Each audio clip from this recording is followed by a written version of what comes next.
Operation. When the day came, Tally waited for the car alone. Tomorrow, when the operation was all over, her parents would be waiting outside the hospital, along with Paris and her other older friends.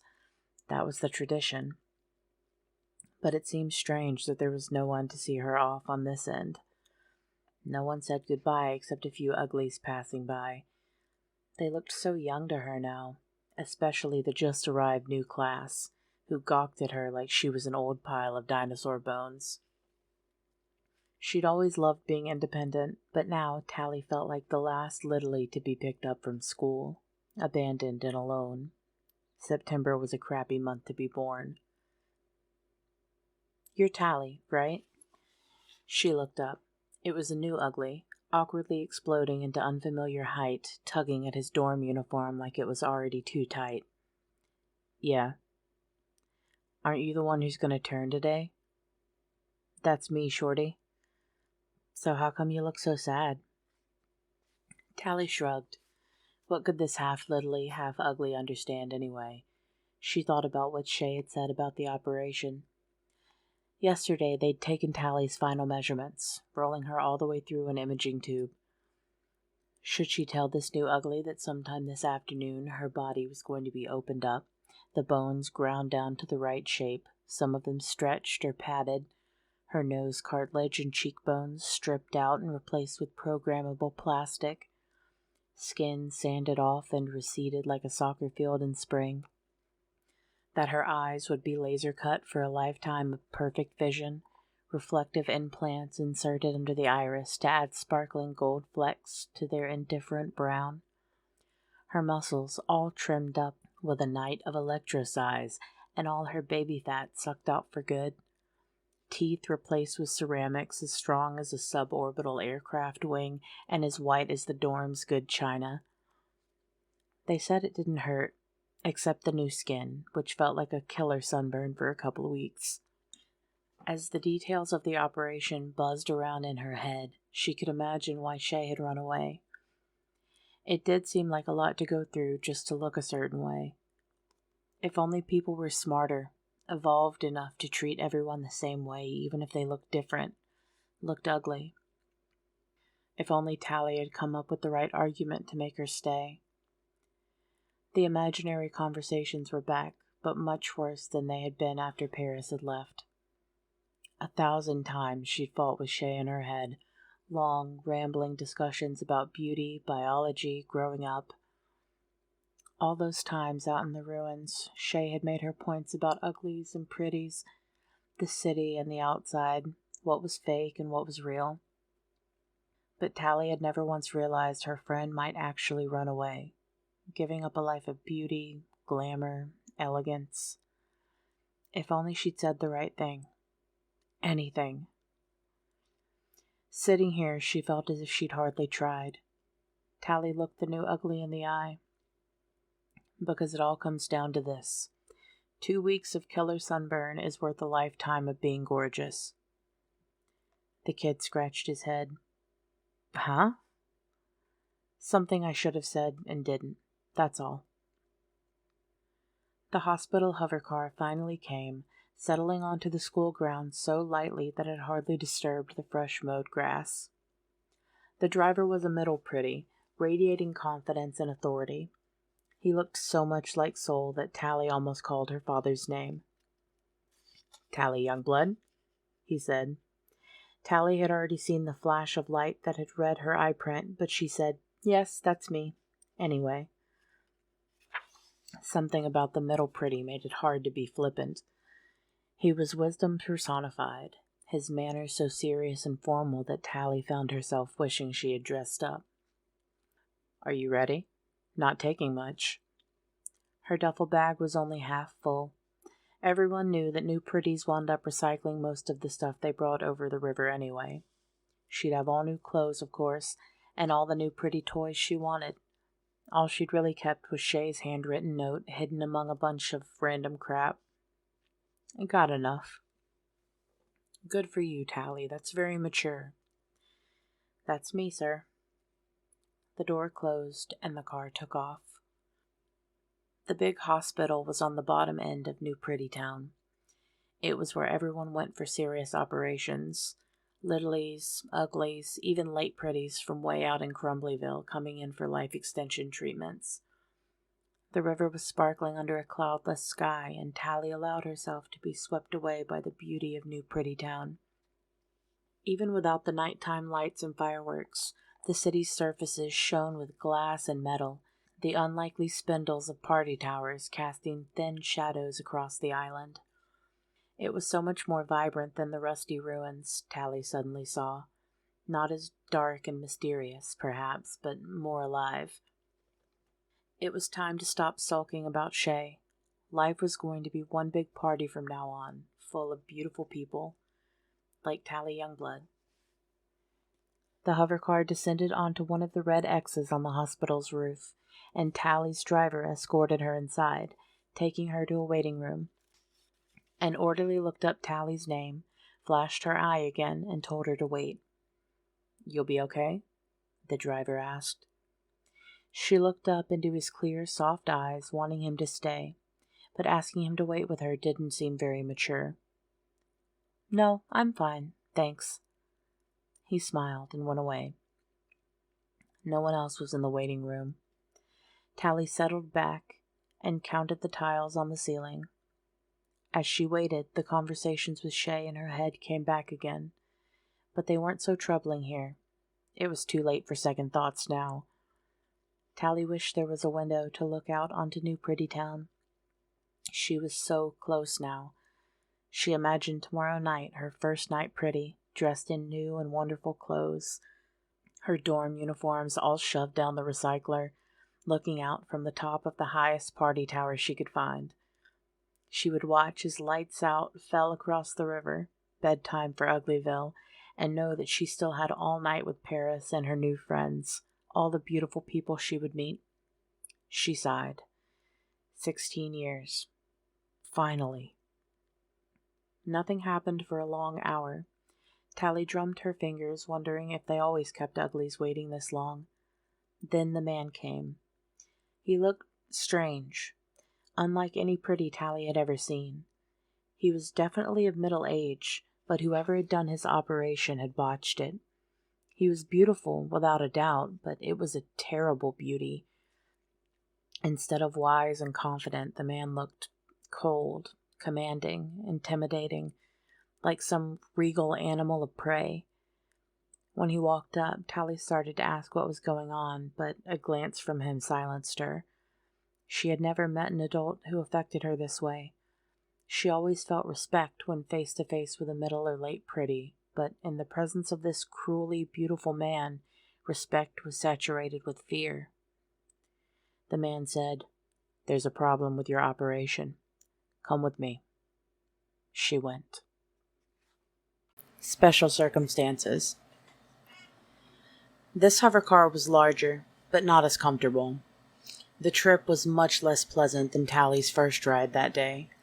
The strange-looking man flew with an aggressive impatience, dropping like a rock to cut between flight lanes, banking as steeply as a hoverboard with every turn. Tally had never been airsick before, but now she clutched the seat restraints, her knuckles white and eyes fixed on the solid ground below. She caught one last glimpse of New Pretty Town receding behind them. They headed downriver, across Uglyville, over the Greenbelt, and farther out to the transport ring, where the factories stuck their heads above ground.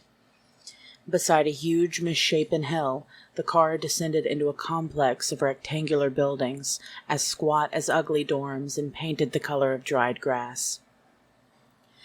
They landed with a painful bump, and the man led her into one of the buildings, and down into a murk of yellow-brown hallways. Tally had never seen so much space painted in such putrid colors, as if the building were designed to make its occupants vaguely nauseated. There were more people like the man. They were all dressed in formals, raw silks in black and gray, and their faces had the same cold, hawkish look. Both the men and women were taller than pretty standard, and more powerfully built, their eyes as pale as an Uglie's.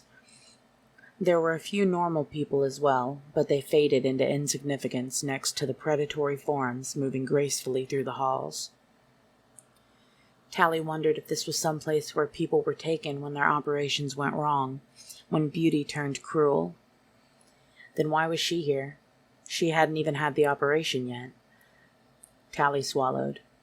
What if these terrible pretties had been made this way intentionally? When they had measured her yesterday, had they determined that she would never fit the vulnerable, doe-eyed, pretty mold? Maybe she'd already been chosen to be remade for this strange other world. The man stopped outside a metal door, and Tally halted behind him.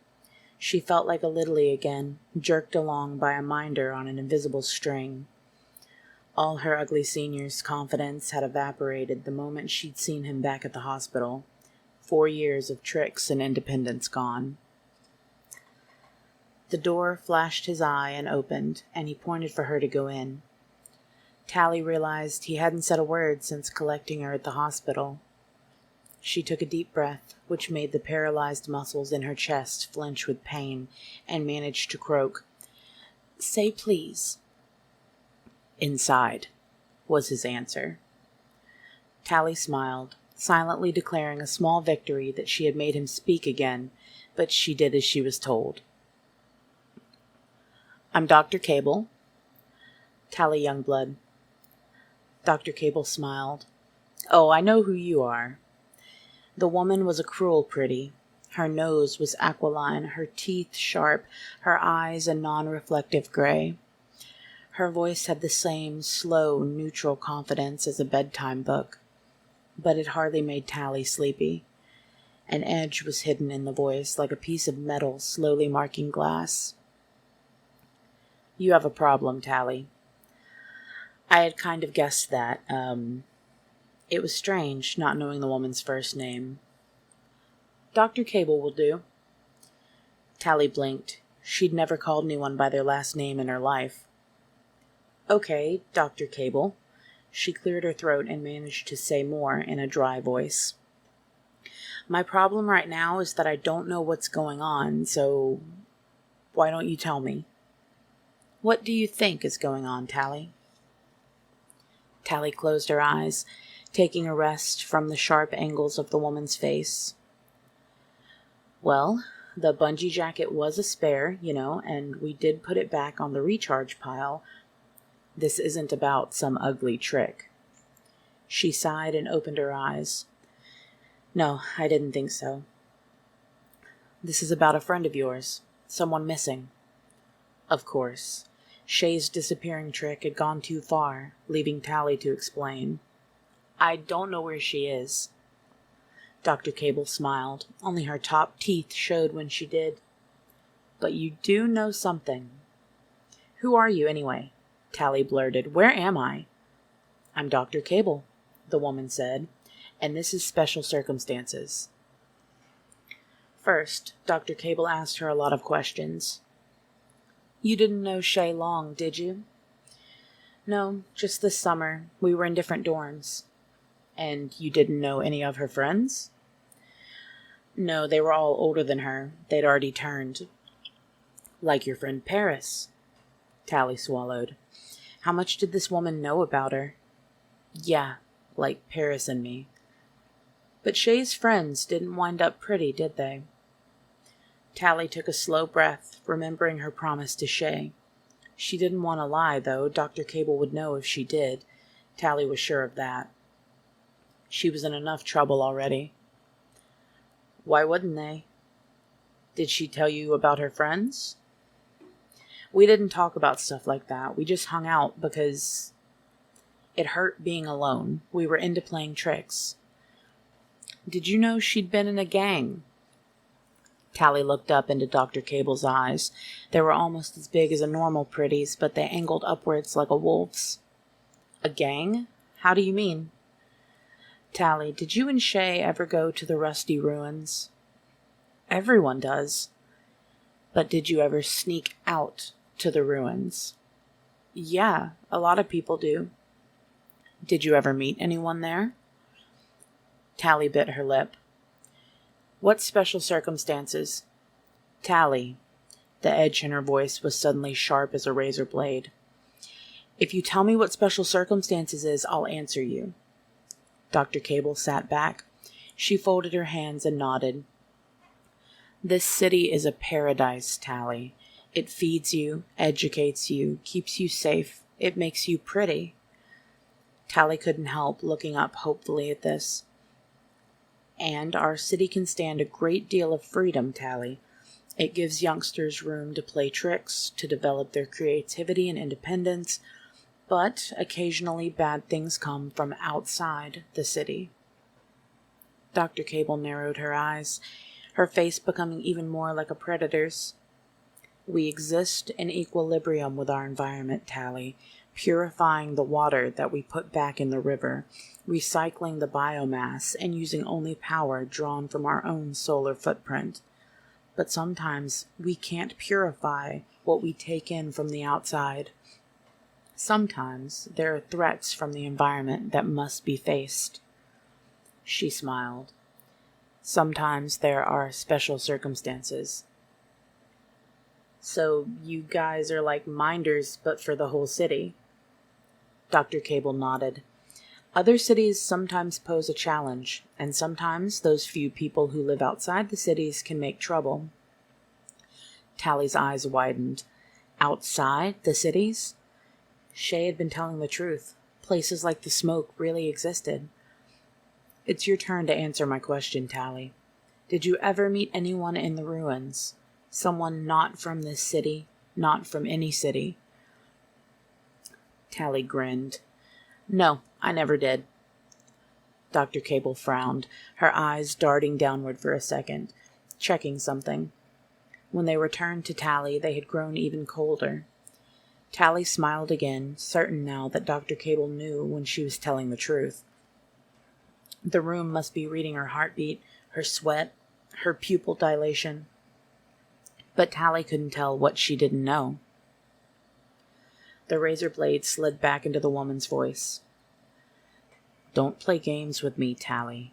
Your friend Shay will never thank you for it, because you'll never see her again." The thrill of her small victory disappeared, and Tally felt her smile fade. 6 of her friends disappeared, Tally, all at once. None of them has ever been found. Another 2, who were meant to join them, chose not to throw their lives away, however, and we discovered a little about what had happened to the others. They didn't run away on their own. They were tempted by someone from outside. Someone who wanted to steal our cleverest little uglies. We realized that this was a special circumstance. One word sent ice down Tally's spine. Had Shay really been stolen? What did Shay or any ugly really know about the Smoke? We've been watching Shay since then, hoping she might lead us to her friends. "So why didn't you," Tally blurted out, "stop her?" "Because of you, Tally." "Me?" Dr. Cable's voice softened. "We thought she had made a friend, a reason to stay here in the city. We thought she'd be okay." Tally could only close her eyes and shake her head. "But then Shay disappeared," Dr. Cable continued. "She turned out to be trickier than her friends. You taught her well." "I did?" Tally cried. "I don't know any more tricks than most uglies."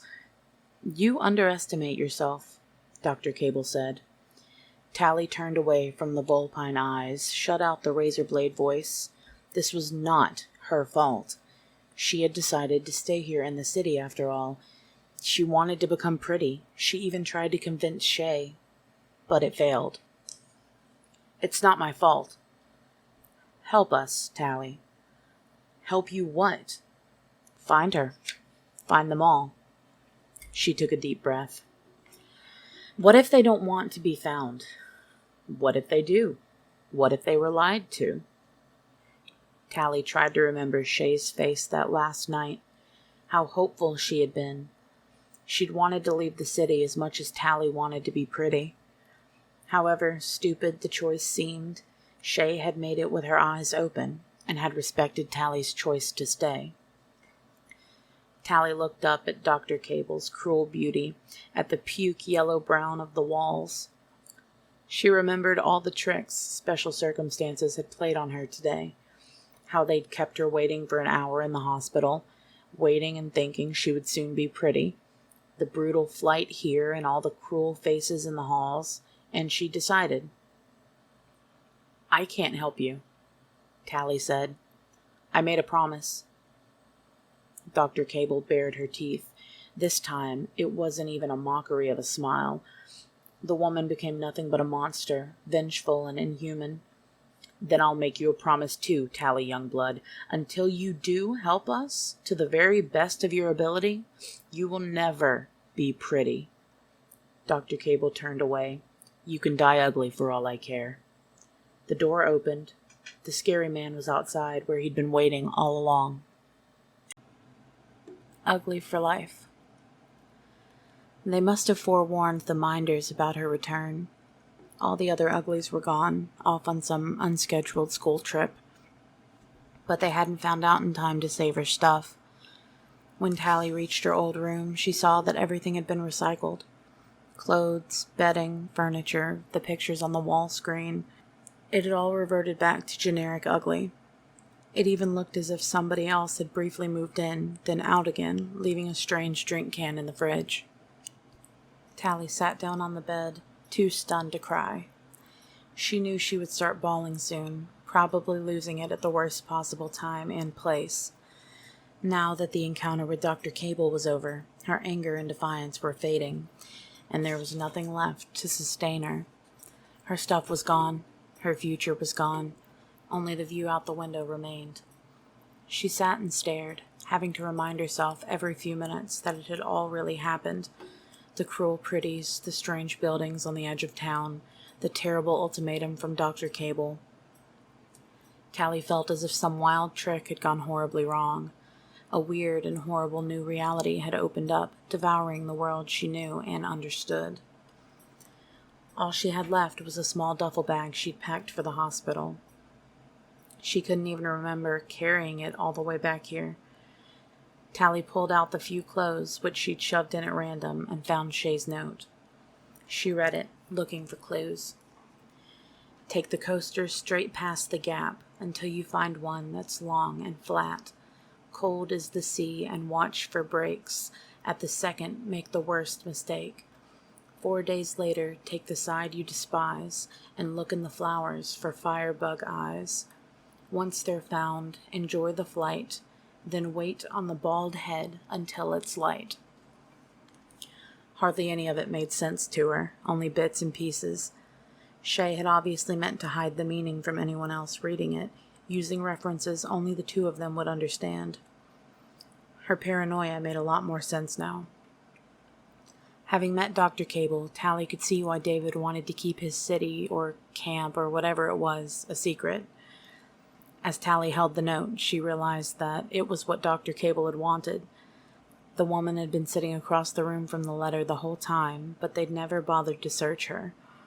That meant that Tally had kept Shay's secret, and that she still had something to bargain with. It also meant that special circumstances could make mistakes. Tally saw the other uglies come back in before lunchtime. As they filed off the school transport, all of them craned their necks to look up at her window. A few pointed before she ducked back into the shadows. Minutes later, Tally could hear kids in the hall outside, growing silent as they passed her door. A few even giggled, as new uglies always did when they tried to keep quiet. Were they laughing at her? Her rumbling stomach reminded Tally that she hadn't eaten breakfast or dinner the night before. You weren't supposed to have food or water for 16 hours before the operation. She was starving. But she stayed in her room until lunch was over.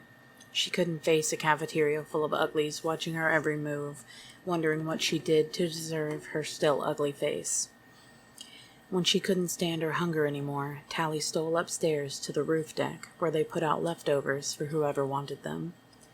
A few uglies saw her in the hall.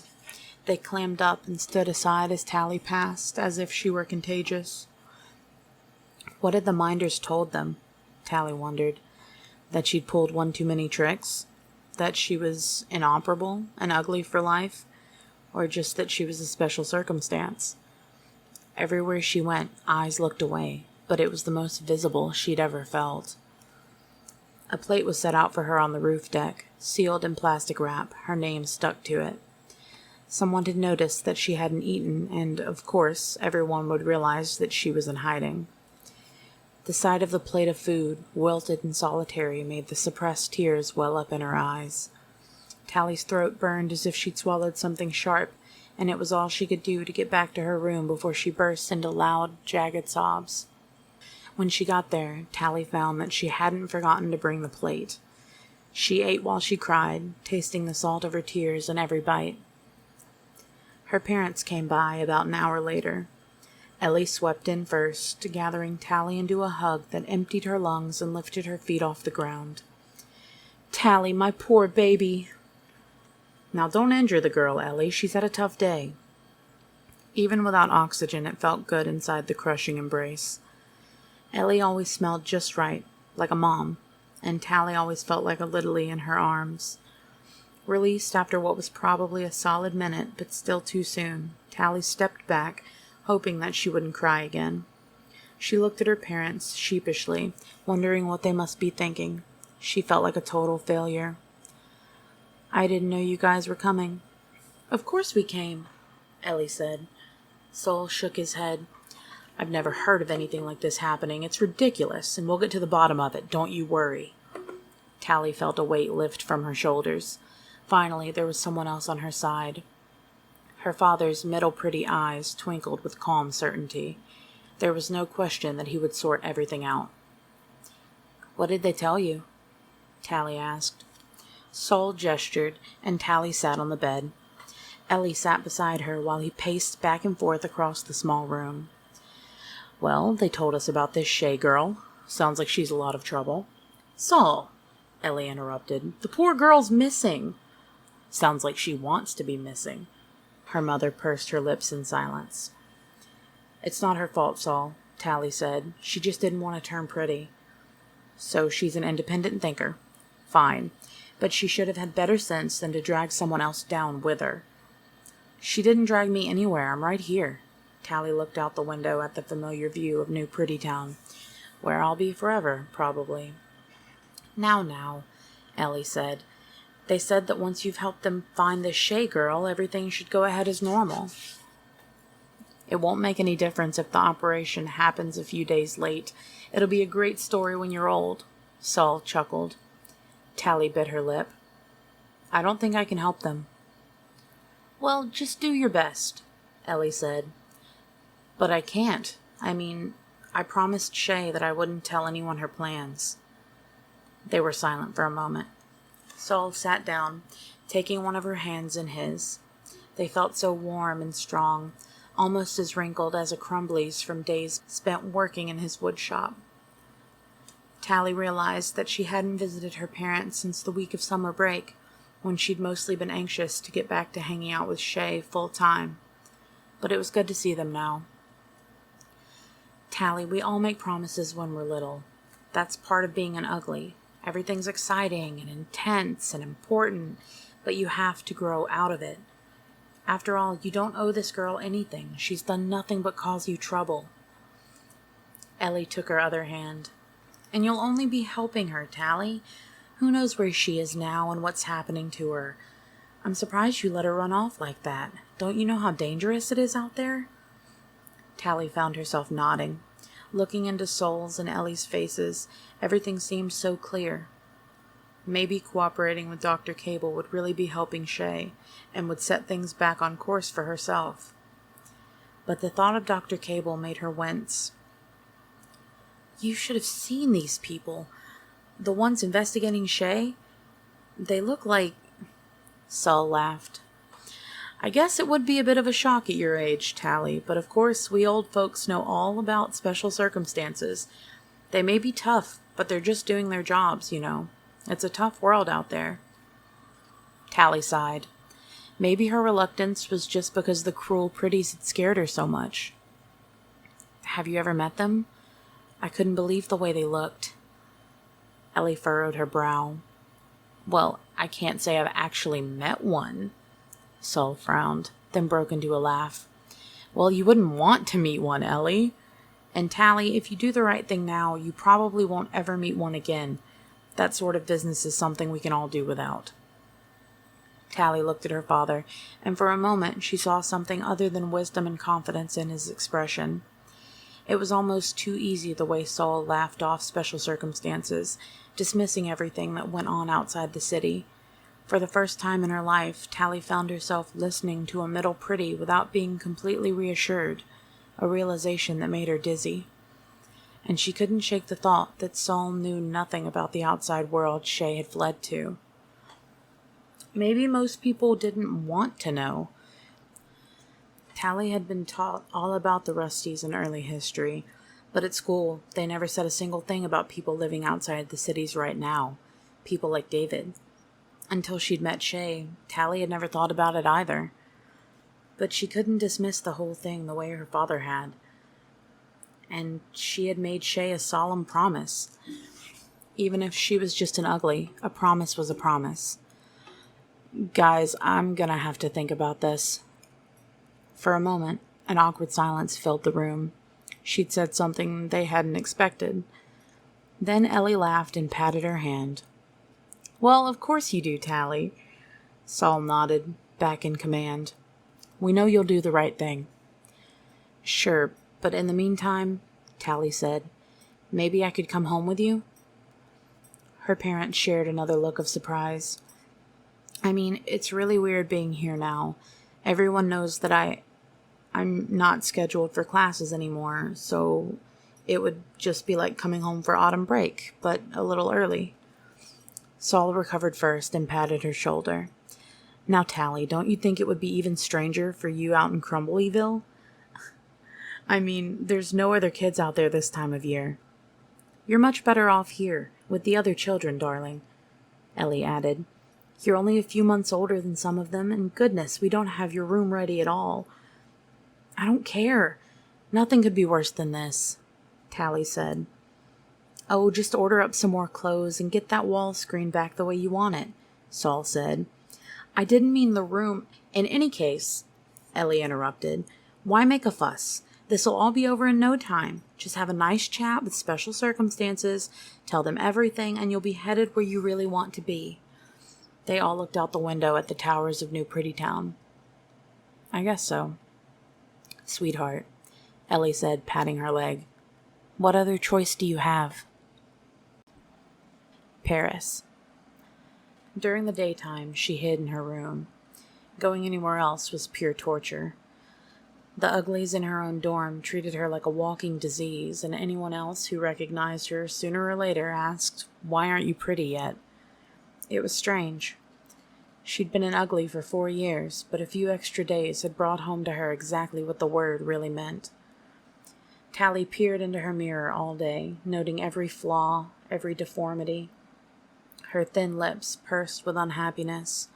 Her hair grew even frizzier because she kept running her hands through it in frustration. A trio of zits exploded across her forehead, as if marking the days since her 16th birthday. Her watery, too small eyes glared back at her, full of anger.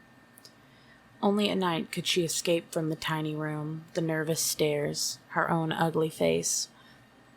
She fooled the minders and climbed out as usual, but she didn't feel much like any real tricks. There was no one to visit, no one to play a prank on, and the idea of crossing the river was too painful to consider. She had gotten a new hoverboard and tricked it up like Shay had taught her, so at least she could fly at night. But flying didn't feel the same. She was alone. It was getting cold at night, and no matter how fast she flew, Tally was trapped, and she knew it. The 4th night in ugly exile, she took her board up into the green belt, staying at the edge of town. She whipped it back and forth past the dark columns of tree trunks, shooting through them at top speed, so fast that her hands and face collected dozens of scratches from the branches blurring by. After a few hours flying had worn away some of her anguish, Tally had a happy realization. This was the best she'd ever ridden. She was almost as good as Shay now. Never once did the board dump her for getting too close to a tree, and her shoes held on to its grippy surface like they were glued there. She worked up a sweat even in the autumn chill, riding until her legs were tired, her ankles aching, her arms sore from being spread out like wings guiding her through the dark forest. If she rode this hard all night, Tally thought, maybe tomorrow she could sleep the hideous daylight away. She flew until exhaustion forced her home. When she crawled back into her room at dawn, someone was waiting for her. "Paris!" His features burst into a radiant smile, big eyes flashing beautifully in the early light. But when he looked closer, his expression changed. "What happened to your face, Squint?" Tally blinked. "Haven't you heard? They didn't do the—" "Not that." Paris reached up and touched her cheek, which smarted under his fingertips. "You look like you've been juggling cats all night." "Oh, yeah." Tally ran her fingers through her hair and rummaged through a drawer. She pulled a med spray out, closed her eyes, and squirted herself in the face. "Ow!" she yelped in the few seconds before the antiseptic kicked in. She sprayed her scratched hands as well. "Just a little midnight hoverboarding." "A little past midnight, don't you think?" Out the window, the sun was just beginning to turn the towers of New Prettytown pink. Cat vomit pink. She looked at Paris, exhausted and confused. "How long have you been here?" He shifted uncomfortably in her window chair. "Long enough." "Sorry, I didn't know you were coming." He raised his eyebrows in beautiful anguish. "Of course I came. The moment I figured out where you were, I came." Tally turned away, unlacing her grippy shoes as she collected herself.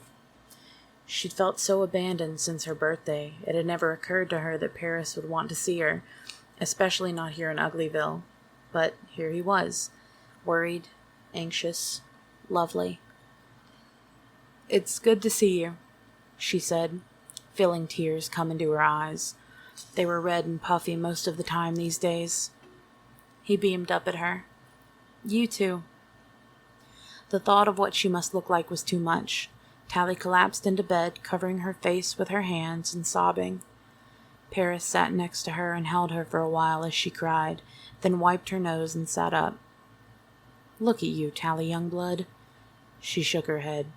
"Please don't. You're an absolute mess." Paris found a brush and ran it through her hair. She couldn't meet his eyes and stared at the floor. "So, do you always go hoverboarding in a blender?" She shook her head, lightly touching the scratches on her face. "Just tree branches. At high speed." "Oh, so getting yourself killed is your next brilliant trick. I guess that would just about top the current one." "My current what?" Paris rolled his eyes. "This whole trick where you haven't turned pretty yet. Very mysterious." "Yeah, some trick." "When did you get so modest, Squint? All my friends are fascinated." She turned her puffy eyes to her friend, trying to figure out if he was kidding. "I mean, I already told everyone about you after the fire alarm thing, but they're really dying to meet you now," he continued. "There's even a rumor that special circumstances is involved." Tally blinked. Paris was serious. "Well, that's true," she said. "They're the reason I'm still ugly." Paris's big eyes widened even more. "Really? That is so bubbly." She sat up and frowned. "Did everyone know about them but me?" "Well, I had no idea what anyone was talking about. Apparently, specials are like gremlins. You blame them when anything weird happens. Some people think they're totally bogus, and no one I know has actually seen a special." Tally laughed. "Just my luck, I guess." "So they're real?" Paris lowered his voice to a whisper. "Do they really look different? You know, not pretty?" "It's not that they're not pretty, Paris, but they're really—" Tally looked at him, gorgeous and hanging on to every word. It felt so perfect to be sitting next to him, talking and touching as if they'd never been apart. She smiled. "They're just not as pretty as you." He laughed. "You'll have to tell me all about it, but don't you dare tell anyone else. Not yet.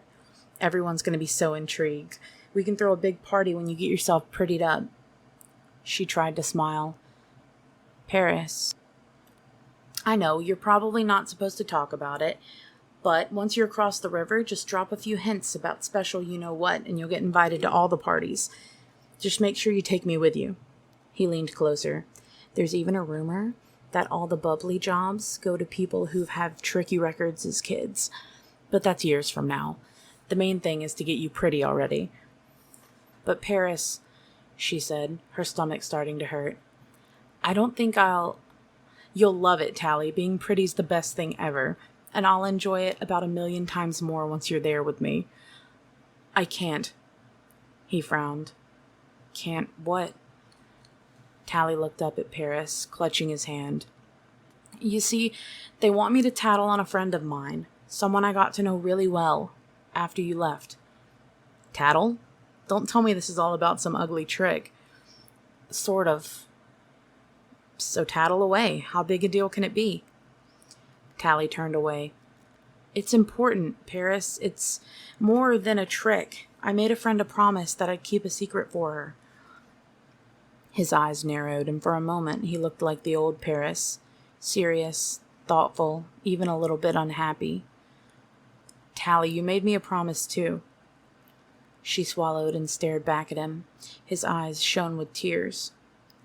You promised you wouldn't do anything stupid, Tally, that you'd be with me soon, that we'd be pretty together. She touched the scar on her palm, still there even though Paris's had been rubbed away. He reached over and held her hand. Best friends forever, Tally. She knew that if she looked into his eyes again, it would all be over. One glance and her resistance would evaporate. Best friends forever? She said. Forever. She took a deep breath and let herself stare into his eyes. He looked so sad, so vulnerable and wounded, so perfect. Tally imagined herself by his side, just as beautiful, spending every day doing nothing but talking and laughing and having fun. You'll keep your promise, Tally? A shudder of exhaustion and relief went through her.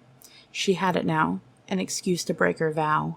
She'd made that promise to Paris just as real before she'd ever met Shay. She had known him for years and Shay for only a few months.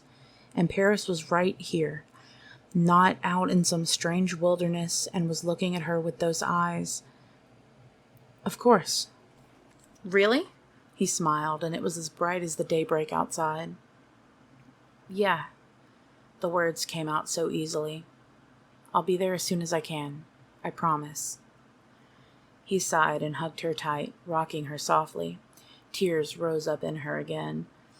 Paris finally released her and looked out at the sunny day. I should go, he waved at the door. Before the thingies all wake up. Yeah, of course. It's almost past my bedtime and you've got a big day ahead of you. Tally nodded. She'd never felt so exhausted. Her muscles ached and her face and hands had started stinging again, but she was overwhelmed with relief. The nightmare had begun 3 months ago when Paris went across the river, and soon it would end. Okay, Paris, I'll see you soon as possible. He hugged her again, kissed her salty, scratched cheeks, and whispered, Maybe in just a couple of days. I'm so excited. He said goodbye and left, checking both ways down the corridor before departing. Tally looked out the window for another glance at Paris and realized that a hover car was waiting for him below. Pretties really did get whatever they wanted. Tally wanted nothing more than to fall asleep, but acting on her decision couldn't wait. She knew that with Paris gone, the doubts would come back again and haunt her. She couldn't stand another day like this, not knowing if her ugly purgatory would ever end, and she'd promised Paris she'd be with him as soon as possible. I'm sorry, Shay, Tally said quietly. Then she picked up her interface ring from where it had lain on the bedside table all night and slipped it on. Message to Dr. Cable, or whomever, she said to it. I'll do what you want. Just let me sleep for a while. Message over. Tally sighed and let herself fall back onto the bed. She knew she should spray her scratches again before passing out, but the thought of moving made her whole body ache. A few dozen scratches wouldn't keep her from sleeping today. Nothing would. Seconds later, the room spoke. Reply from Dr. Cable. A car will be sent for you, arriving in 20 minutes. No, she mumbled, but realized that it would be useless to argue. Special circumstances would come, they would wake her up, they would take her. Tally decided to try for a few minutes of sleep. It would be better than nothing. But for the next 20 minutes, she never once shut her eyes. Infiltrator. The cruel pretties seemed even more unearthly to exhausted eyes. Tally felt like a mouse in a cage full of hawks, just waiting for one to swoop down and take her. The trip in the hovercar had been even more sickening this time. She focused on the nausea eating away at her stomach, trying to forget why she was here. As Tally and her escort made their way down the hall, she tried to pull herself together, tucking in her shirt and tugging at her hair. Dr. Cable certainly didn't look like she'd just gotten up. Tally tried, without success, to imagine what a tousled Dr. Cable would look like. Her darting, metal gray eyes hardly seemed as if they would ever close long enough to sleep. So, Tally, you've reconsidered? Yes. And you'll answer all our questions now? Honestly and of your own free will? Tally snorted. You're not giving me a choice. Dr. Cable smiled. We always have choices, Tally, and you've made yours. Great, thanks. Look, just ask your questions. Certainly. First of all, what on earth happened to your face? Tally sighed, one hand touching the scratches. Trees. Trees. Dr. Cable raised an eyebrow. Very well. On a more important subject, what did you and Shay talk about the last time you saw her? Tally closed her eyes. This was it, the moment when she would break her vow to Shay. But a small voice in her exhausted brain reminded her that she was also keeping a promise. Now she could finally join Paris. She talked about going away, running away with someone called David. Ah, yes, the mysterious David. Dr. Cable leaned back. And did she say where she and David were going?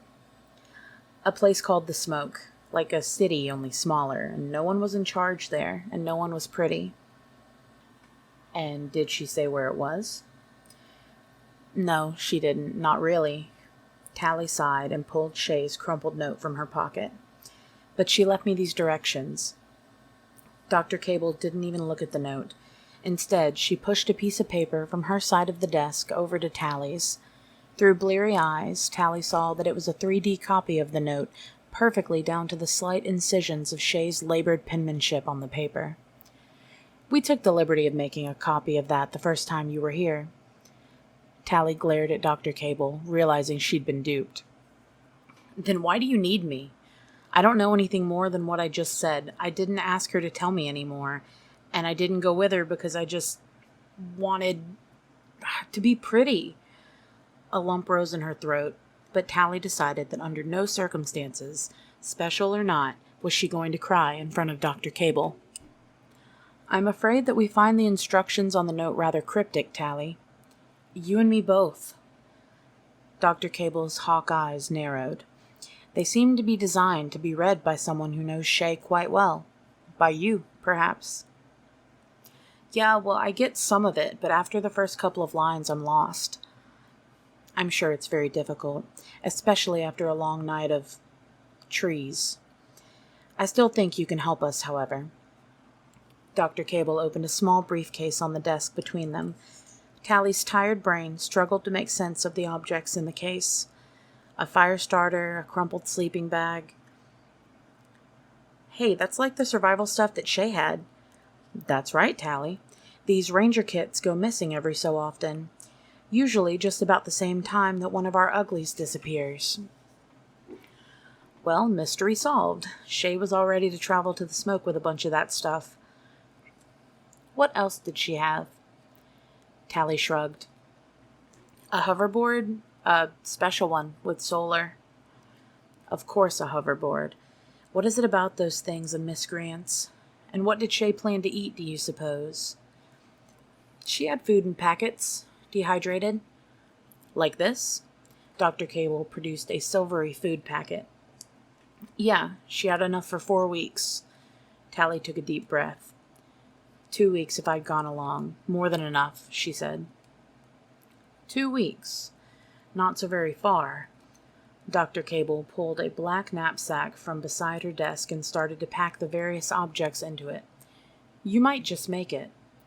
Make it? Make what? The trip. To the smoke. Me?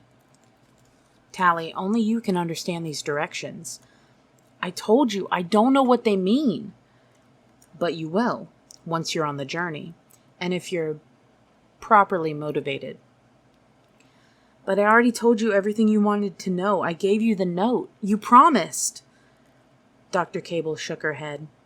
My promise, Tally, was that you wouldn't be pretty until you helped us to the very best of your ability. I have every confidence that this is within your ability. But why me? Listen carefully, Tally. Do you really think that this is the first time we've been told about David, or the smoke, or found some scrawled directions about how to get there? Tally flinched at the razor blade voice, turning away from the anger on the woman's cruel face. I don't know. We've seen all this before, but whenever we go ourselves, we find nothing. Smoke, indeed.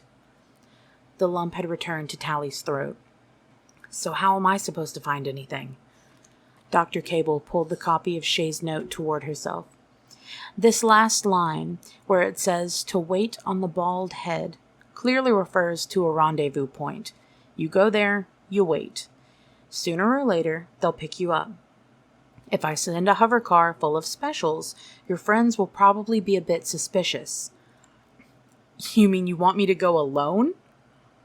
Dr. Cable took a deep breath, a disgusted look on her face. This isn't very complicated, Tally. You have had a change of heart. You have decided to run away, following your friend Shay.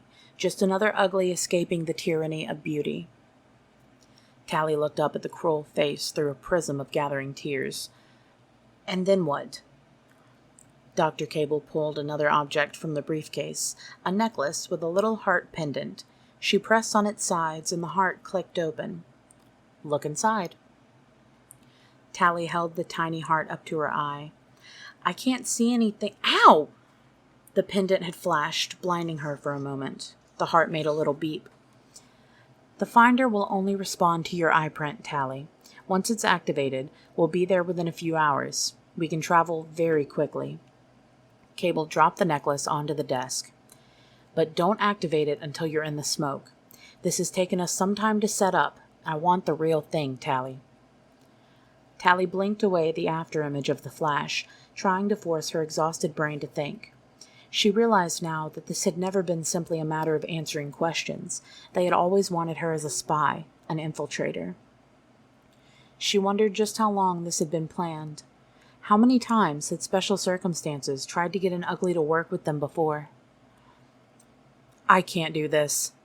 You can, Tally. You must. Think of it as an adventure. Please, I've never even spent the whole night outside the city, not alone. Dr. Cable ignored the sob that had cut through Tally's words.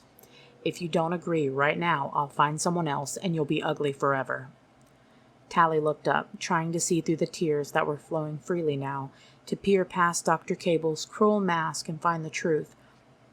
It was there, in her dull, metal-gray eyes, a cold, terrible surety, unlike anything a normal pretty could ever convey.